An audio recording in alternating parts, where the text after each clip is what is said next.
Hoje nós começamos o nosso quarto episódio, que finaliza o primeiro módulo do nosso curso de mitologia e autoconhecimento. Olhem só, hoje nós vamos falar da titanomaquia, que foi uma guerra empreendida entre os titãs e os deuses. Exatamente. Olhem só, vamos rememorar aqui os primeiros episódios para a gente chegar no conflito psicológico pelo qual todos nós passamos, uns mais conscientes, outros menos conscientes, mas acontece para todo mundo numa determinada fase da nossa vida. Só que a gente pode passar e perder essa guerra durante anos, ou a gente pode passar por essa guerra, pegar as ferramentas certas e vencer. A vitória não é certa, a vitória não é fácil e a vitória não é simples, mas aqui nós estamos para falar de como ela acontece. É sobre isso o quarto episódio da gente, que dá encerramento ao primeiro ciclo que nós precisamos observar na nossa mente. Vamos lá então. Olhem só, a titanomaquia é a nossa primeira batalha contra as forças desgovernadas e poderosas da natureza humana. E vocês sabem que os titãs não são brincadeira. Vamos relembrar aqui o que aconteceu, né? Urano e a Gaia tiveram os titãs. Urano não permitia, né, que os filhos saíssem de dentro da barriga de Gaia.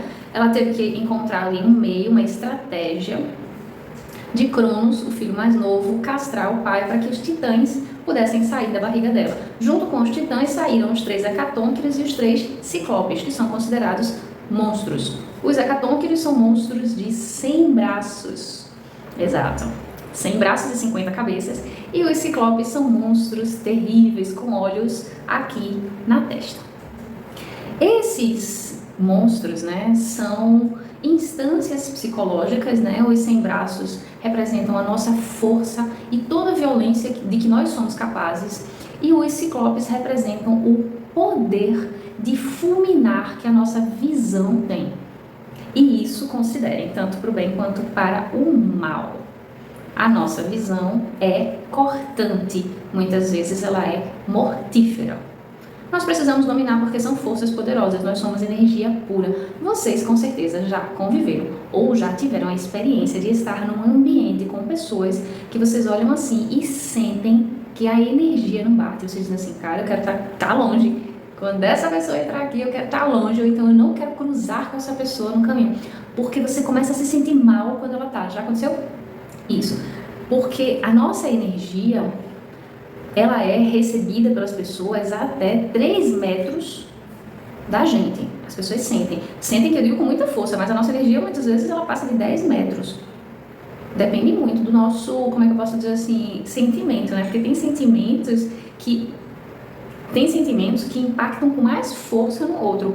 Pensem no seguinte, não tem aquelas vezes que chega alguém para conversar e a pessoa só faz reclamar e falar mal da vida e falar mal do outro, ou então de comentar os noticiários, aquelas tragédias, aquelas coisas que aconteceram, e a pessoa fica ali falando, e até a voz começa a ser uma voz com energia tão forte, né, que vem daqui, dessa parte do corpo, que você fica asfixiado.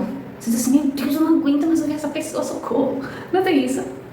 Exato. Isso acontece porque você está sentindo a energia da fala. Não tem aquelas pessoas que quando falam, a energia é tão forte que você diz assim, caramba, o seu tom de voz é tão enérgico que eu fico assim, passando mal.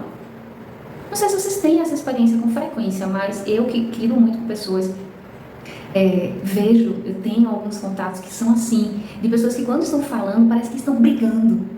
E eu fico imaginando, bom, se a gente que está como receptivo, né, na conversa ali, na interlocução, sente, imagine como a pessoa está sentindo ao falar daquele jeito, ao se expressar daquela maneira. Imagina a corrente vibratória de energia que está pulsando ali naquele coração. Não é à toa que as pessoas hoje em dia estão com muitos problemas de coração. A gente cuida muito pouco dessa energia. E ela sobe daqui, né? Ela é dessa área daqui. Vem do nosso coração para a garganta. Então, antes de vir para a garganta, ela passa por esse outro chakra, né? Que a gente chama por esse outro vórtice de energia que tem aqui. Daí, os hecatônqueros e os ciclopes tinham um poder muito forte que podiam ser canalizados para qualquer coisa e com frequência eram canalizados para a violência. Por quê? Porque eles eram violentos? Não, porque eles eram desgovernados. Não existia ainda, nos primeiros seres, ali nos titãs e também nos ciclopes e nos hecatônquiros, não existia um governo racional dos poderes que eles receberam, da nascença ali, né, do cruzamento do céu com a terra, do Urano com a Gaia. Por isso que era tão difícil de contê-los. E o que é que acontece? O Urano dá um jeitinho de deixá-los ali dentro da barriga da Gaia, mas o Cronos também tinha medo deles. Tanto o Cronos tinha medo, que depois que ele castrou o Urano, o que é que Cronos fez? Pegou os hecatônquiros e os ciclopes e mandou eles lá para o Tártaro. Lembram aquela profundeza lá da Terra, hostil, que ninguém queria ficar, pois os hecatônquiros e os ciclopes foram presos lá por Cronos. Porque, claro, ele tinha medo de ser destronado por alguma força que fosse maior que ele. Por quê? Porque quando a gente não tem o governo das nossas forças, a nossa tendência é instintiva a repetir, a nossa tendência é instintiva a repetir o erro dos nossos pais. Lembram que a gente falou sobre isso? A gente precisa de governo, e é sobre governo que a gente vai falar hoje. Como é que a gente consegue governar esses poderes que nós nascemos com eles? É sobre isso que trata o nascimento de Zeus, o deus do Olimpo, né? Que começa a ser o grande deus e que consegue manter ali o reinado. Mas ele não consegue manter o reinado apenas porque ele é Deus, um deus, né? Mas ele consegue com algumas ferramentas, é sobre elas que a gente vai falar hoje. Pensem no seguinte, quando Zeus, né, que a gente lembra que o Cronos também teve os filhos dele, e que os deuses do Olimpo, os 6, são filhos do Cronos. E o Cronos fez o quê? Com a Geia, né? A Geia ou Reia, a mulher dele, né? Que era irmã e que ele casou com ela. O Cronos disse para Reia, eu vou usar aqui a versão grega do nome, o Cronos disse para Reia que cada filho que nascesse ele ia engolir, né? Como a gente já tinha falado lá no episódio anterior. E ele começou a engolir e a guardar os filhos lá no estômago. Lembrem que engolir não significa matar, né? Ele não comia o filho assim, ele não mordia, não. Ele só engolia, então o filho ficava lá dentro, assim como aconteceu com os titãs antes. O Cronos também fez isso com os deuses. E a Reia criou aquela estratégia, né, de dar uma pedra para o Cronos engolir no lugar dos Zeus e fazer com que o Zeus fosse educado e criado longe do pai, para que um dia ele pudesse também reparar o erro. Olha só, a guerra entre os deuses e os titãs vai acontecer porque Reia, né, a esposa de Cronos, também cria uma estratégia. Ela não faz a mesma coisa que a Terra fez, né, que Gaia fez. Reia pensa numa estratégia de fazer com que o Cronos vomite, ela dá um vomitório para ele, para que ele vomite os filhos. E isso foi uma estratégia que ela montou junto com Zeus e com a ajuda de outras pessoas também, né? Outras instâncias, outros deuses, que um deles, inclusive, que foi muito importante dentro desse processo todo, foi a Metis, que a gente vai falar sobre ela já já. O Zeus trouxe essa estratégia, fez o pai vomitar os irmãos, liberou os deuses ali pela ordem que eles foram engolidos. Depois de tudo isso, que Zeus conseguiu libertar os deuses começaram a entrar em guerra, que eles saíram todos grandes, né, da barriga do estômago do Cronos. Eles começaram a entrar em guerra, em conflito com o genitor, né, com o pai, com o Cronos. Vejam que ter uma guerra já é diferente do que foi feito lá com Urano. Então o Cronos castrou o Urano. Já agora existe uma guerra de um grupo contra outro grupo, que vão brigar, que vão medir força e inteligência para ver quem governa o mundo. É diferente do que aconteceu antes, né? Urano queria fazer o que ele quisesse sem ter ninguém ali se intrometendo na vida dele. Já o Cronos queria ter o poder absoluto. Zeus já não quer nem o que o Cronos queria, nem o que Urano queria, ele já evolui mais um pouco. E o que é que o Zeus quer? O governo. O governo é diferente de ter o poder absoluto. Governar significa dividir tarefas, dividir poderes, mas liderar na frente dos outros. Você lidera, mas você dá o direito a todos de também terem vida, de terem suas habilidades desenvolvidas, de terem os mesmos direitos. É isso que o Zeus faz. Mas não foi por acaso que o Zeus nasceu com essa sabedoria, tá? O Zeus adquiriu essa sabedoria com 2 casamentos que ele fez. Primeiro, ele casou com a Metis, né? A Metis é a deusa da astúcia. Ele teve 2 casamentos com os quais ele aprendeu bastante. E a gente vai falar sobre os 2 que trouxeram para Zeus habilidades que nós precisamos trazer para a nossa vida. Mas antes, vamos ver aqui a diferença entre os titãs e os deuses. O começo da tomada de consciência da gente é quando a gente percebe as nossas forças desgovernadas, a gente percebe o nosso desgoverno e a gente percebe qual é o início do governo. O início do governo é a tomada de consciência do desgoverno. Olhem só, anotem isso aí. O governo começa com a tomada de consciência do desgoverno. Quando a gente percebe que vivia desgovernadamente à mercê dos instintos, aí é o começo da consciência de que a gente precisa tomar as rédeas do governo e aprender a governar a nossa própria vida, a nossa própria mente, a nossa própria história e o nosso próprio destino. Os titãs estão ainda na desordem, vivendo, acordando, dormindo do jeito que a vida leva eles a fazer. Então não tem governança sobre a vontade é obedecida. Pensem numa criança. Se a gente fosse deixar uma criança viver a partir da vontade dela, como seria essa criança? Vocês sabem que não ia dar muito certo, né? Porque a criança quer o quê? Muitas coisas que não fazem bem. Então, se a gente permite que a criança viva no governo da vontade instintiva e carnal, porque isso aí é igual para todo mundo, nós somos seres biológicos, né? E por isso, recapitulando o que a gente falou aí nos episódios anteriores, a gente é dominado por 3 instintos, que é o instinto do sono, da economia de energia, da preguiça, o instinto da sexualidade, da necessidade de reprodução e o instinto da alimentação. E como nós tivemos ancestrais que tiveram privações de alimento, nós queremos comer muito mais do que o nosso corpo precisa. Se nós vivêssemos sob o governo desses 3 instintos, nós estaríamos perdidos. É assim que as crianças querem viver. E é assim que os ciclopes vivem. Quando a gente entende isso, a gente começa a perceber que a vontade não conduz a gente para onde a gente deve ir.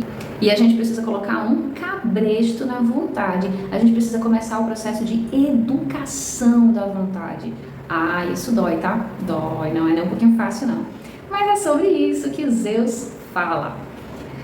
O início do governo é o início da ordem, da distribuição de poderes, da escolha consciente pelas habilidades, a reparação do erro, a construção das habilidades, porque nós nascemos com as habilidades em potencial, nós precisamos desenvolvê-las. E isso aí leva tempo, leva disciplina e leva energia. Por isso que a gente precisa ter conhecimento intelectual mesmo, né, para aprender a metodologia e começar a governar a nossa vontade. Caso contrário, a gente vai ser governado por ela. E é isso que acontece com a maior parte da nossa vida, quando a gente não toma consciência de que a nossa vontade, na verdade, não nos conduz para nada sólido, para nenhum tipo de realização. Mas vamos então falar como é que Zeus chegou nessa sabedoria toda, como é que ele aprendeu a governar, na verdade. Olha só, primeiro Zeus fez uma malandragem, né? Ele foi ajudado por Metis, né? A deusa da astúcia. E Metis era maravilhosa porque a astúcia ela tem a ver com a sabedoria também. Vejam que aqui na nossa imagem a Metis está com uma coruja. Metis percebe a intenção das pessoas, percebe por onde ela pode ir. Olhem só, às vezes a impressão que se passa de Metis é que a astúcia é algo ruim. Por quê? Porque ela às vezes infringe algum castigo àquelas pessoas. É como se a astúcia tivesse um pouco vamos dizer assim, daquela percepção das Erinhas. Vocês lembram que a gente falou das Erinhas e de Vênus. A gente pode ir pela vingança, pode ir pelo amor, para a questão ali da reparação do erro, da interpretação da gente com relação à situação dos nossos pais. A gente pode ir pela vingança, a gente pode ir pelo amor. É muito mais fácil a gente ir pela vingança do que ir pelo amor. Mas existem esses 2 caminhos. É como se a Metis ela fosse um intermédio. Porque assim, ela não é amorosa e deixa livre quem fez as coisas erradas. Ela meio que faz a pessoa pagar. Mas ela faz a pessoa pagar de uma forma não vingativa, para a pessoa sofrer. Mas ela faz com que a pessoa aprenda a lição. E isso é sabedoria. Porque às vezes as pessoas que cometem os erros, quando elas são simplesmente desculpadas por aquilo, elas cometem o erro uma vez, 2 vezes, 10 vezes. Mas quando o caminho é diferente, quando elas precisam pagar algo pelo erro que elas cometeram, por aquilo que elas fizeram, elas começam a se responsabilizar pelas suas ações.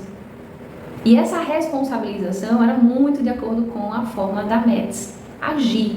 E o Zeus aprendeu isso. Ele começou a ter essa sabedoria, porque ele engoliu a Metis. Então teve, na verdade, aí uma coisa, vocês veem que o Urano deixava os filhos dentro da barriga da Gaia, o Cronos engolia os próprios filhos e o Zeus engoliu a esposa. Ele criou uma artimanha para que ela se transformasse, diz a história, numa gota de água, e ele foi lá e engoliu ela, porque ele estava desconfiado de que ela estava grávida, e ela, estando grávida, se fosse um homem, poderia destroná-lo. Ele ficou com medo e cometeu, sim, esse erro de engolir a Metis. Como ele engoliu a esposa, ele teve novamente que casar, que ele queria um outro matrimônio, e a outra esposa dele, quando ele engoliu a Metis, lembrando, ele já engoliu ali a sabedoria e a astúcia, a capacidade de fazer com que as pessoas que erraram tenham ali a sua lição com relação ao erro, para que não cometa novamente. Já a próxima esposa dos Zeus, que é a Têmis, era representativa ali da justiça. E esse foi um valor muito importante também para Zeus. Já não fica muito claro como é que eles terminaram essa relação e como é que ele casou com Hera, que é a terceira esposa dele, mas o tempo que ele passou com a Têmis fez com que ele adquirisse um senso de justiça e aprendesse a, primeiro, delegar afazeres e dividir as forças. Tanto é que na titanomaquia, quando os titãs, que são bem mais fortes, começam a lutar ali contra os deuses, o que acontece? Zeus acaba, no final das contas, ganhando, mas ele só ganha porque ele usa muitas estratégias, muita astúcia da Metis para conseguir articular alianças, e ele consegue alianças até com filhos de titãs. Para vocês verem como o Zeus era diplomático, ele consegue as alianças e, por meio dos instrumentos que lhe são fornecidos, ele acaba, depois de 10 anos, conseguindo vencer e terminar a titanomaquia. A nossa titanomaquia, né, a que se passa dentro da gente, essa briga entre as forças desgovernadas e as forças que querem governo, porque os deuses queriam ser governados. Eles não disputavam pelo poder de Zeus. Eles queriam ser governados, então eles sabiam que a ordem, que o cosmos, né, eles tinham um entendimento, precisava mesmo de alguém que estivesse ali na frente de tudo. Então eles não foram ter problemas desse tipo específico. Os problemas dos deuses depois são outros. A falta de governo foi resolvida com a astúcia da Metis e a justiça da Têmis. Juntando esses dois valores, essas duas habilidades, o Zeus se tornou o organizador do cosmos. Aquela figura que traz a visão fulgurante dos ciclopes, a quem ele se aliou. Vejam que Zeus mandou tirar os ciclopes e os hecatônqueros do Tártaro, trouxe eles para o Olimpo, que é a morada dos deuses, não é a morada dos titãs. Trouxe os 6 lá, os 3 ciclopes e os 3 hecatônqueros para o Olimpo, negociou com eles e disse, ó, entra aí nessa com a gente tá precisando vencer os titãs. Qual era a ideia? Os titãs não morrem, porque eles são deuses, né? Então, eles são imortais, né? Na verdade, não é que eles são deuses, eles são imortais. A gente precisa pegar os titãs e colocar eles no Tártaro, prender eles lá embaixo. E aí o Zeus ainda negociou com os hecatônqueros e com os ciclopes para serem os seguranças do Tártaro. Aí em troca eles iam ter mel e ambrosia, que era o alimento dos deuses. E a negociação foi aceita e a guerra foi vencida, e muitos foram os laços criados a partir daí. O que é que a gente precisa para governar a nossa vida, partindo disso que o Zeus conquistou? A gente precisa da visão fulgurante dos ciclopes, direcionada para o nosso objetivo e para o nosso propósito de vida. A gente precisa da força e da energia dos 100 braços. A gente precisa conseguir manter a nossa energia ativa. A gente precisa da astúcia da Metis, porque sim, é necessário que as nossas soluções não sejam passivas. É preciso que a gente reaja à vida mostrando para as pessoas que elas não podem fazer com a gente qualquer coisa que elas quiserem. A gente precisa se impor à vida, mostrar o nosso valor. E para que a gente mostre o nosso valor, é necessário ter astúcia, porque caso contrário a gente vai se vingar A gente vai pelo lado da vingança, e ser astuto é bem diferente do que ser vingativo. A gente precisa também da justiça. É preciso dar aos outros aquilo que cabe aos outros e pegar a nossa parte daquilo que nos cabe.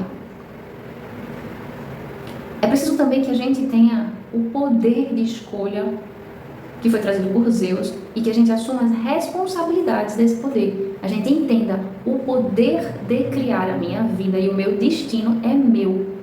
Entender que esse poder é meu e que eu não estou ao léu, eu não estou à deriva no mundo, é muito importante porque faz parte da tomada de consciência. As ações que eu desempenho trazem os resultados que eu tenho. E para que os resultados mudem, é preciso que eu comece a me governar e não que eu seja governada, que eu me permita ser governada pela minha vontade. Porque a vontade é uma criancinha pequena. E por fim, a gente precisa conhecer as normas e as leis do universo. São as normas e as leis do universo, o conhecimento dessas normas e dessas leis, que vai trazer para a gente o caminho de subida para os nossos objetivos, para a resolução dos nossos problemas, para o nosso propósito de vida. Por isso que é importante conhecer esses pontos trazidos aí por Zeus. São eles que realmente significam, constituem e constroem o nosso governo, o governo da nossa própria mente e da nossa própria vida. Fechamos então aqui o nosso módulo 1 e a gente se encontra no módulo 2.